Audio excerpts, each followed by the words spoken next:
Chicken curry అంటే ఇలా ఉండాలి. ఒక్కసారి తింటే ఆ రుచి జీవితాంతం గుర్తుండిపోవాలి.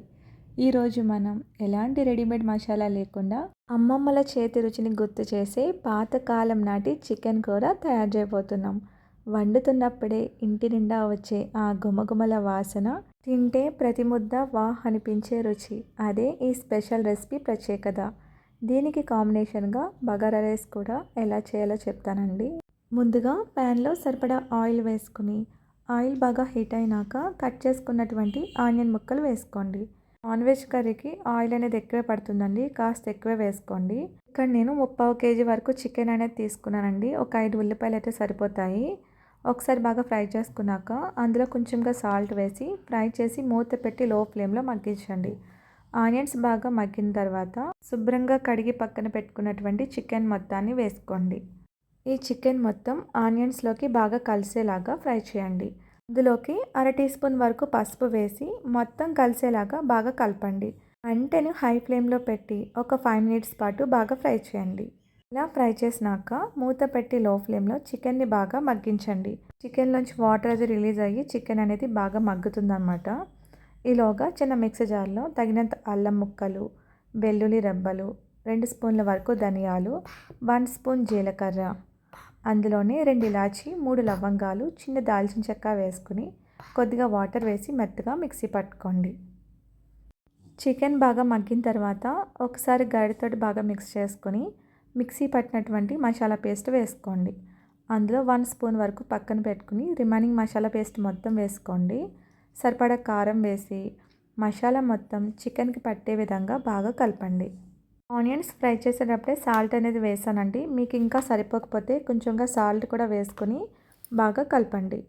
ఇలా మిక్స్ చేసిన తర్వాత మూత పెట్టి లో ఫ్లేమ్లో ఒక 5 మినిట్స్ పాటు మగ్గించండి. ఈ మసాలా మొత్తం చికెన్కి బాగా పడుతుందండి. ఇప్పుడు మరొకసారి బాగా మిక్స్ చేసుకున్నాక అందులోకి సరిపడా వాటర్ వేసుకోవాలి.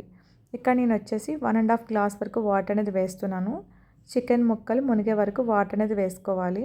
వాటర్ వేసాక గరిటెతోటి బాగా కలుపుకొని మూత పెట్టి కర్రీని హై ఫ్లేమ్లో బాయిల్ చేయండి. ఈలోగా నేను గారెలు కూడా వేస్తున్నానండి పక్క నుంచి. చికెన్ కూర, బగారా రైస్తో పాటు నేను స్పెషల్గా మినప్పప్పు గారెలు కూడా చేశానండి. ఈ 3 కలిసి మా ఇంట్లో అందరికీ చాలా ఇష్టమైన కాంబినేషన్ అనమాట. వేడివేడి బగారా రైస్, గుమగుమలాడి చికెన్ కూర, కరకల్లాడి గారెలు. మధ్యలో 2-3 సార్లు చికెన్ కర్రీని కలుపుతూ ఉండండి, లేదంటే అడుగు పడుతుంది. హై ఫ్లేమ్లో పెట్టాం కదా. సో ఒకసారి చెక్ చేసుకుని ఇక్కడ మీకు సాల్ట్ కానీ కారం కానీ సరిపోకపోతే మరొకసారి వేసుకోండి. బాగా మిక్స్ చేసుకున్నాక వాటర్ అనేది బాగా దగ్గరకు వచ్చేస్తుంది కదండి. ఈ స్టేజ్లో మంటని లో ఫ్లేమ్లో పెట్టి కర్రీ దగ్గర పడే వరకు బాయిల్ చేయండి. ఇది మనం ఎప్పుడు పాతకాలం పద్ధతిలో చేసుకునే వాళ్ళం కదా. ఇప్పుడైతే different types of chicken curries prepare చేస్తున్నామండి.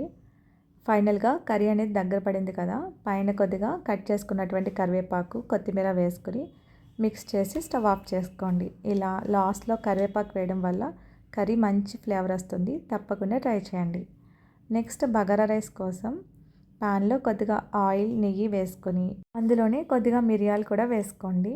కట్ చేసినటువంటి ఆనియన్ ముక్కలు, పచ్చిమిర్చి చిలుకలు వేసి ఆనియన్స్ని బాగా ఫ్రై చేయండి. ఆనియన్స్ అనేవి బంగారం రంగు వచ్చే వరకు ఫ్రై చేసుకోవాలి. ఇవి బాగా ఫ్రై అయినాక 1 స్పూన్ అల్లం వెల్లుల్లి పేస్ట్ వేసి పచ్చివాసన పోయే వరకు ఫ్రై చేసుకోండి. ఇక్కడ బిర్యానీ దినుసులు వచ్చేసి చెక్క, లవంగాలు, యాలకులు, పువ్వు, అదేవిధంగా స్టోన్ ఫ్లవర్ అంటారు కదా, అది వేసానండి. మీ దగ్గర ఉంటే బిర్యానీ ఆకు కూడా వేసుకోండి. అందులోనే కట్ చేసుకున్నటువంటి టొమాటో ముక్కలు కూడా వేసుకుని బాగా ఫ్రై చేయండి. బగారా అన్నంలోకి టొమాటోస్ అవి వేయరండి, నేను సింపుల్గా ఇలా చేశానన్నమాట. కొద్దిగా పుదీనా ఆకులు, కట్ చేసినటువంటి కొత్తిమీర కూడా వేసుకొని ఒకసారి బాగా కలుపుకున్నాక తగినంత సాల్ట్ వేసి మూత పెట్టి లో ఫ్లేమ్లో టమాటోస్ మగ్గే వరకు మగ్గించండి. ఇక్కడ కొంచెం నెయ్యి అనేది ఎక్కువ వేసుకోండి, లేదంటే మాడిపోతుంది. స్టీల్ బౌల్లో చేసేటప్పుడు నెయ్యి కానీ ఆయిల్ కానీ ఎక్కువ వేసుకోవాలి, లేదంటే త్వరగా మాడిపోతుందండి. సో మధ్య మధ్యలో చూసుకుంటూ ఉండాలి, తక్కువ వేసుకునే వాళ్ళు అయితే కనుక. ఈ విధంగా టమాటోస్ బాగా మగ్గిన తర్వాత ఇక్కడ నేను వచ్చేసి 1.5 వరకు బాస్మతి రైస్ సోక్ చేసుకున్నానండి, అరగంట పాటు. గ్లాస్కి గ్లాసున్నర చప్పున వాటర్ అనేది వేసుకోవాలి. తగినంత సాల్ట్ వేసుకుని వాటర్ని బాగా బాయిల్ చేయండి. ఇక్కడ మీరు గ్లాస్కి 2 గ్లాసులు వేసుకున్నా పర్వాలేదండి. హై ఫ్లేమ్లో పెట్టేస్తామన్నమాట దగ్గర పడే వరకును. సో దగ్గర పడిన తర్వాత దమ్ చేస్తాము ఒక 8 మినిట్స్ పాటును, అది గుర్తుపెట్టుకోండి. ఇందులోకి సరిపడా సాల్ట్, ఇందాక చికెన్ మసాలా ప్రిపేర్ చేసాం కదండి చికెన్కి, 1 స్పూన్ వరకు బిర్యానీలో కూడా వేసుకోండి. వాటర్ బాయిల్ అవ్వడం స్టార్ట్ అయ్యాక అరగంట పాటు నానబెట్టినటువంటి బాస్మతి రైస్ వేసుకొని ఒకసారి బాగా మిక్స్ చేసుకొని మూత పెట్టి హై ఫ్లేమ్లో బాయిల్ చేయండి. మధ్యలో ఒకసారి చెక్ చేసుకోండి. ఇంకొంచెం వాటర్ కంటెంట్ అనేది ఉంది కదా, బాగా దగ్గరగా వచ్చేయాలండి. మరొకసారి మూత పెట్టి హై ఫ్లేమ్లో బాయిల్ చేయండి 1 మినిట్ పాటు. సో ఎప్పుడైతే మనకి దగ్గర పడుతుందో ఆ టైంలో మూత పెట్టి పైన ఏదైనా బరువైనది ప్లేస్ చేయండి. ప్లేస్ చేసి మంటని లో ఫ్లేమ్లో పెట్టి ఒక 7 మినిట్స్ పాటు దమ్ చేయండి. ఆ తర్వాత స్టవ్ ఆఫ్ చేసుకొని ఒక 15 మినిట్స్ పాటు కదపకుండా అలా ఉంచేయండి. అంతేనండి, ఫైనల్గా మనకి బగారా రైస్ రెడీ అయిపోయిందండి. ఇది వచ్చేసి చాలామందికి ఇలా వాటర్ వేసి కుక్ చేయడం రాదు కదా, అలాంటి వాళ్ళు ఈ టెక్నిక్ ఫాలో అవ్వండి. దగ్గర పడిన తర్వాత ఇలా దమ్ చేసేస్తే మనకి కరెక్ట్గా బాయిల్ అవుతుంది, కరెక్ట్గా ఉడుకుతుంది అనమాట అన్నం అనేది పలుకులాగా.